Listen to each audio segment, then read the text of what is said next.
Ассаламу алейкум, достор, урматтуу кыргыз элим. Ушул жетим тоо боюнча мен силерге кененирээк маалымат берип коюуну туура көрдүм. Себеби мен ошол дал жетим тоо жайгашкан айыл өкмөттө ошакта төрөлүп, ошакта чоңойгонбуз. Жетим тоо бул Нарын облусунун Нарын районунун дөбөлүү орто айыл өкмөттөрүнө караган участок. Жетим тоодо состояниясы 100 миллиардтан 200 миллиард долларга чейин деп окумуштуулар тарабынан айтылып келинет. Бирок ошол 100 миллиард 200 миллиард доллардан дагы өйдө турган ал жакта миңдеген карагайларыбыз, 1000 жылда өскөн арчаларыбыз, 1000 жылдап жашаган бугулар, эчки текелер, биздин мөңгүлөр жайгашкан.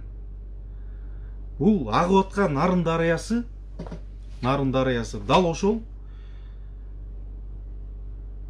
жетим тоодон башталат. Мөңгүлөр казылды дегиче Нарын дарыясы ичкенге эмес, малдар ичпей калат ал сууну.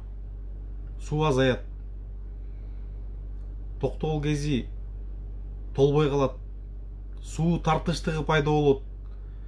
Жана башка көптөгөн катастрофалар болот. Жер казылды дегиче экологияга, адам затынын ден соолугуна зыян болгон уулуу заттар чыгат. Ал жакта алтыны да бар, темири дагы бар, күмүшү дагы бар, баардык кен байлыктын баары бар. Кыргызстандын бейиштей болгон Нарын районунда жайгашкан жетим тоо жайлоосун бириңерге дагы бербейбиз дагы кастырбайбыз.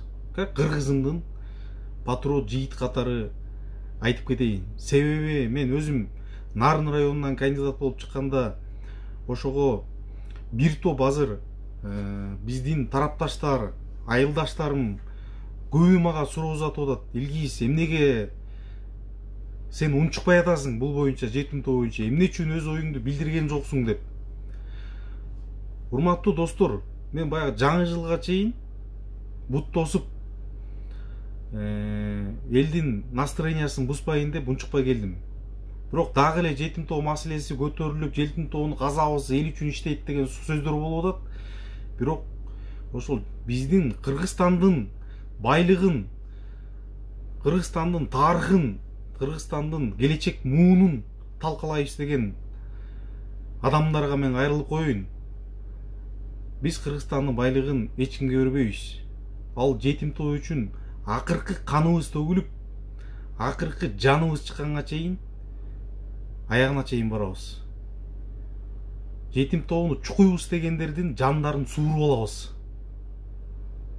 Себеби жетим тоо акыркы биздин байлыгыбыз, Кыргызстандагы бир мактана турган байлыгыбыз бир гана ошо жетим тоо калды. Жетим тоодон башкасынын баарын сатып бүттүк.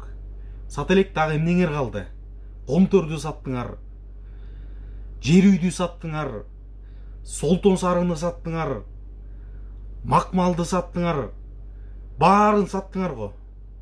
Эми сата элек ошол жетим тоо калдыбы? Эсиңер барда этегиңерди жыйгыла.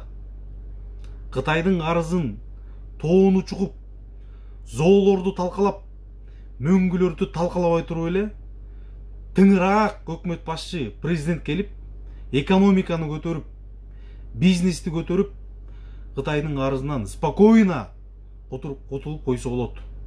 Кыргызстанда ичип жеген ууруларды, чыныгы ууруларды, коррупционерлерди костуруп туруп, 200-300 болгон кыргыз мамлекетинин канын ичкен каракчыларды башын жулуп туруп, мына ошолордон эле сыгып туруп төлөтүп койсо болот.